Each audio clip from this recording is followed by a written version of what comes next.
Good morning. I'm Sarah, the Real Simple Mama. We're out here with the girls. I've given them a snack, so hopefully they're going to be quiet. And I wanted to talk to you about our Coop door, the automatic Coop door that we have. This isn't a review of the Coop door.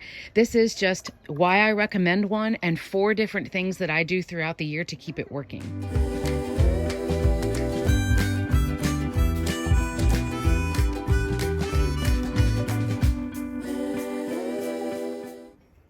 So good morning, everybody, and thank you for being patient with us as we are adjusting our family life due to a couple of things. I know I'm not putting out content as often, but this is hopefully going to be a quick, fun, helpful video.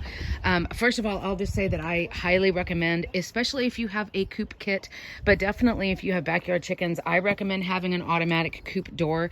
I've talked about it in many different videos. This is one from Happy Hen House. You can see the full review here and how we set it up as well on realsimplemama.com. But I'm not going to talk about the review. Basically, an automatic coop door is one that will open up on its own, either with a timer or with a light sensor to let your chickens out in the morning. And then it'll close at a set time or a set light level at night to lock them back up. And this is great for us because of, us working full time, us having kids, us honestly having a life outside of our chickens. And it's incredibly secure. So what we did with this coop kit is we modified the size of the coop door that we had.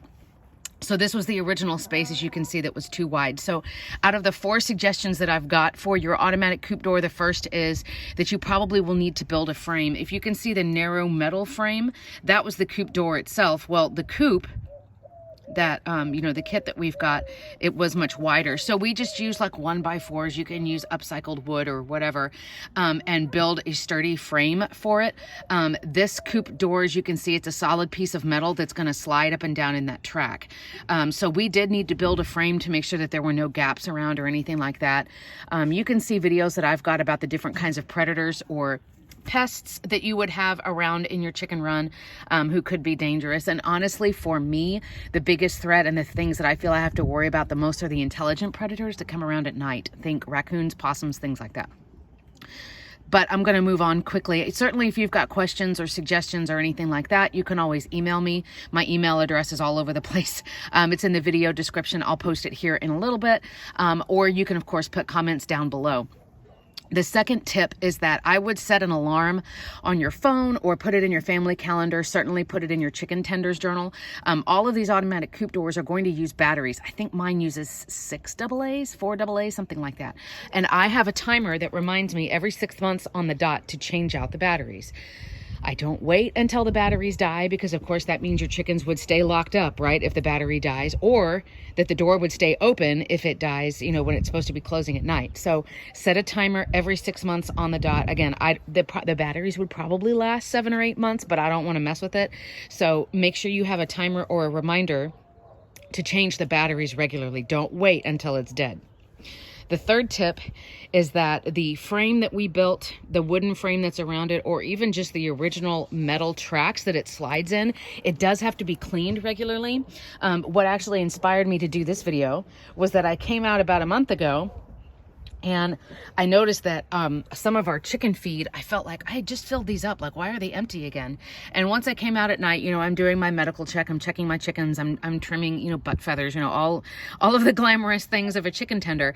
And I noticed that the door was not closed all the way. It had not that much, like maybe 1/3 of an inch where it wasn't going down all the way. And that's because if I can get in here, over time, you see the narrow metal track here, it had gotten, just pebbles and dirt and stuff in it. Well, of course, it gets compressed down, right, with the door going down. And so it had just packed in some stuff here so that the door wasn't closing all the way. Well, unfortunately, if the door's not closed all the way, things like rats and mice, even if they're not wanting to do harm to your chickens, they just want the chicken food, they can get their little paws in there and kind of lift it, and they can get through that gap. So, and of course that we could start having the conversation about like, oh, well then you should lock up your food at night and etc. But honestly, that's not something that I'm willing to do.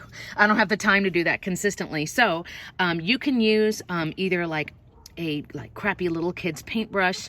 I use the compressed air cans that you use. Remember, like when we used to have to clean out our computer fans and the keyboards and stuff, that has a skinny little straw on it. But remember, you're going to have to clean these tracks and things like that on a regular basis. So We are building the frame so that it fits snugly. We are changing batteries on the regular. Again, I just do every 6 months because it's easy. And we just come out and change the batteries religiously. And then be checking when you come out at night. You know, that's a huge thing that I advocate on my channel, that you come out at night. Yes. Yes.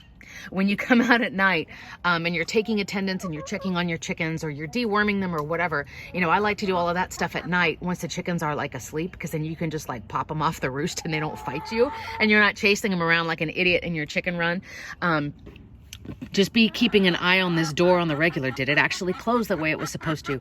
Is it closed all the way? Because I hadn't thought about that, and we've lived here for over 3 years now. Just make sure that you're keeping it clean.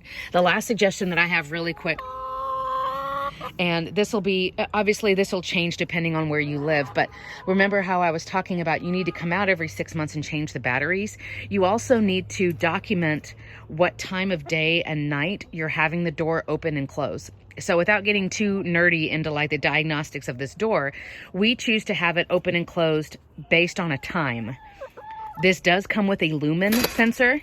Oh, that was graceful. Or a light sensor, but that doesn't always work. And again, without going into much detail, basically, if it's a cloudy day, it's going to think it's still night and it won't open. Well, okay. The problem is, especially in the United States, because we do the super awesome, wonderful daylight savings time, you're going to have to change. Sorry. You're going to have to change what time of day and what time of night the door opens and closes, because we don't have an even 12 hours of daylight and 12 hours of night all throughout the year. It changes. We're coming out of winter. So I had the door closing. Let's just talk about closing, for example. I had the door closing at 6 o'clock at night. Well, two things have happened recently that made me tweak it. Number one, because again, in the United States, we're still dealing with daylight savings time. Well, 6 o'clock looks way different than it did a week ago. The other thing is, as we get longer daylight hours, my door was closing at 6 o'clock. All my hens were still outside because it wasn't dark yet. And so it was like, oh. So as you get more daylight, you're going to have to tweak the times, because your chickens are going to want to come out as it gets light. They're going to go to bed as it gets dark. So you need to be just aware. And you can use like a weather tracking app on your phone. I do use the Chicken Tenders Journal for that as well. I just keep in mind, like, remember in the first half of March, you're going to have to make it later. So whereas in December, I was closing the door at 6 o'clock at night. Now we're midway through March. We've gone through our daylight savings time. So we clicked our clocks back an hour earlier. Now it doesn't close until 7:30 at night. So just keep that in mind. You know, I just think that's smart. And honestly, you're not going to be able to train your chickens to go to bed when it's still light outside. So they won't be in bed and it's still light and you had the door closed on a timer, and now your chickens are all outside and they're all exposed. And now they're left up to their own shenanigans. So those are the 4 suggestions that I have really quickly. In no way am I trying to sell an automatic coop door. If you don't feel like you need one, if you work at home or you're retired, or, you know, you're on a homestead full time and you have the time to let your chickens in and out, certainly, like, don't make me, I hate making people feel like they have to go buy stuff. I hate that. But for us having backyard chickens, it was really, really smart for us to have an automatic coop door. We've had it as long as we've been in this home, actually, so almost 3.5 years. Again, you can see the review. Just look up Coop Door, either here on my YouTube channel, or you can go to realsimplemama.com. On my website, if you prefer to read things as opposed to watching it, I have the diagram of this is how we set it up, and this is what the power box looks like. And any of the instruction manuals and directions and stuff, I always scan those in and put them on my website for free. So in case you just want to look through the mounting instructions and all of that stuff, or, oh man, we bought this chicken coop and we lost the directions or whatever, I always have those for free on my website. So, and again, here's my email address. You are welcome to contact me with questions. If you've got just suggestions or thoughts that are relevant to this, certainly put them down in the comments below. We have a really, really great community here on the Real Simple Mama YouTube channel. Lots of people who are smarter than me and more experienced than me, who have chickens in New Zealand and Canada and Wales and all over the place. So let me know how you guys are doing. I hope this video was helpful, and we will be back sooner rather than later. Thanks, guys.